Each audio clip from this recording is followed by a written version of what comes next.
रूस यूक्रेन युद्ध को अब विराम मिल सकता है? क्या अमेरिकी राष्ट्रपति डोनाल्ड ट्रंप और रूसी राष्ट्रपति व्लादिमीर पुतिन की बैठक इस भीषण जंग का मोड़ साबित हो सकती है? क्रेमलिन ने साफ कर दिया है कि दोनों नेताओं की बैठक तय हो गई है और जल्द ही इसकी तारीख और जगह भी सामने आ जाएगी। ये बैठक कई मायने में ऐतिहासिक हो सकती है, क्योंकि ट्रंप के दोबारा सत्ता में लौटने के बाद ये उनकी पुतिन से पहली आमने सामने की मुलाकात होगी। इधर गैलप के नए सर्वे में सामने आया कि ज्यादातर यूक्रेनी नागरिक जंग खत्म करने के पक्ष में हैं। वहीं अमेरिका के प्रति भरोसा कम हुआ है और जर्मनी के प्रति भरोसा बढ़ा है। इस बीच सवाल ये भी उठता है कि क्या ट्रंप ये बैठक पुतिन को सख्त संदेश देने के लिए कर रहे हैं या फिर एक नई डील का मंच तैयार हो रहा है। आइए इस पूरी कहानी को आसान भाषा में समझते हैं। न्यूज़ 18 के सोशल मीडिया प्लेटफॉर्म पर आपका स्वागत है। मैं आपके साथ साइमा परवीन। क्रेमलिन ने आधिकारिक रूप से ये ऐलान किया है कि डोनाल्ड ट्रंप और व्लादिमीर पुतिन की मुलाकात होने जा रही है। ये बैठक आने वाले दिनों में होगी, जिसकी तारीख और स्थान पर सहमति बन गई है। पुतिन के विदेश मामले के सलाहकार यूरी उशाकेव ने जानकारी दी कि दोनों पक्ष तैयारी कर रहे हैं। ये 3 साल से चल रहे युद्ध में एक बड़ा कूटनीतिक मोड़ हो सकता है। ट्रंप के दोबारा राष्ट्रपति बनने के बाद ये पहली बार है जब वे पुतिन से आमने सामने मिलेंगे। आपको बता दें कि कहना जल्दबाजी होगी कि इस मीटिंग से युद्ध का अंत होगा, क्योंकि रूस और यूक्रेन की मांगे अभी भी बहुत दूर है। फिर भी इस बातचीत को संभावनाओं के दरवाजे के तौर पर देखा जा रहा है। आपको बता दें कि साल 2022 में जब युद्ध शुरू हुआ था, तब करीब 75% यूक्रेनी चाहते थे कि जंग तब तक चले जब तक जीत नहीं मिलती, लेकिन अब ये तस्वीर पलट चुकी है।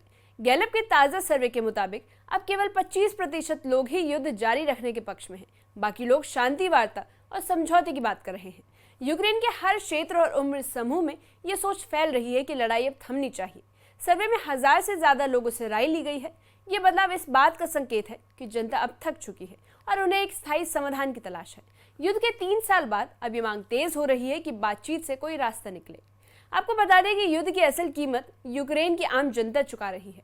अब तक करीब 12,000 से ज्यादा यूक्रेनी नागरिक मारे जा चुके हैं। फ्रंट लाइन से दूर के शहरों को भी रूस के मिसाइल अटैक का शिकार होना पड़ा।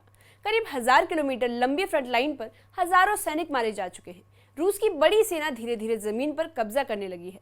इस खींचतान में यूक्रेन की अर्थव्यवस्था भी बुरी तरह लड़खड़ा गई है।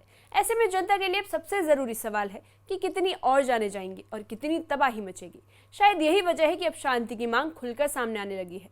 आपको बता दें कि डोनाल्ड ट्रंप ने रूस को कड़ा संदेश दिया है कि अगर हत्या और हमले नहीं रुके तो भारी आर्थिक प्रतिबंध यानी बैन लगेंगे। ट्रंप ने शुक्रवार तक की डेडलाइन दी है। ये मीटिंग ट्रंप की इस चेतावनी के बाद हो रही है। ऐसे में सवाल है कि क्या ये मीटिंग अंतिम अल्टीमेटम है या कोई डील मेकिंग का प्रयास है। ट्रंप को अक्सर डील मेकर भी कहा जाता है, लेकिन वो ताकत दिखाने से भी पीछे नहीं हटते। अब अगर पुतिन की माने तो ट्रंप खुद को शांति लाने वाला नेता कहते हैं, लेकिन अगर मीटिंग विफल रही तो हालात और भी खराब हो सकते हैं। आपको बता दें कि जेलेंस्की ने ऑफर दिया है, लेकिन रूस ने इनकार कर दिया।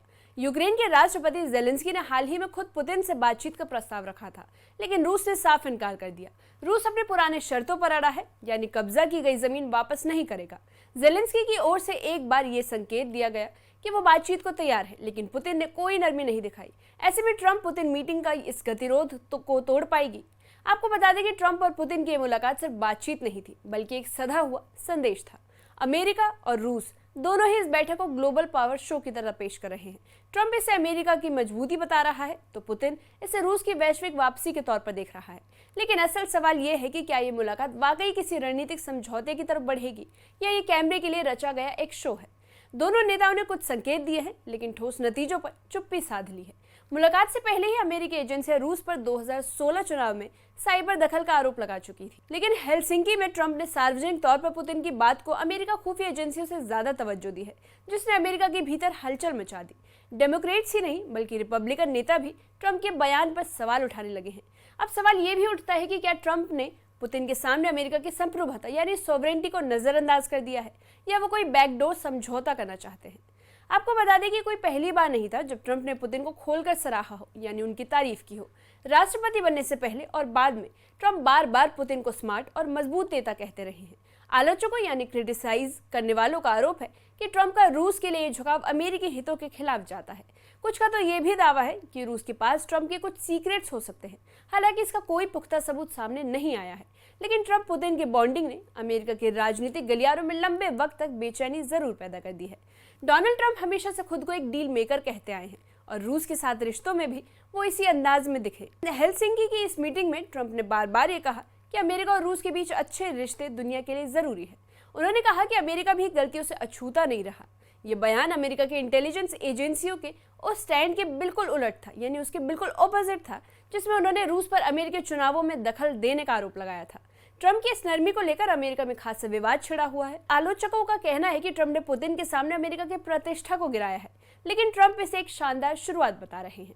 ट्रंप और पुतिन की संभावित मुलाकात दुनिया की नजरों में एक बड़ा मोड़ हो सकती है, लेकिन क्या इससे वाकई युद्ध खत्म होगा, ये कहना मुश्किल है।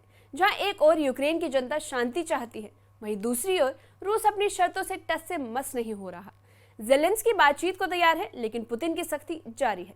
ट्रंप इस मीटिंग के जरिए खुद को एक ताकतवर, निर्णायक नेता के तौर पर पेश करना चाहेंगे, जो डील भी कर सकता है और दबाव भी बना सकता है। लेकिन अगर ये बैठक केवल कैमरों और बयानों तक सीमित रही, यानी वहां तक लिमिटेड रही, तो इसकी कोई ठोस परिणाम रिजल्ट्स नहीं निकलेंगे।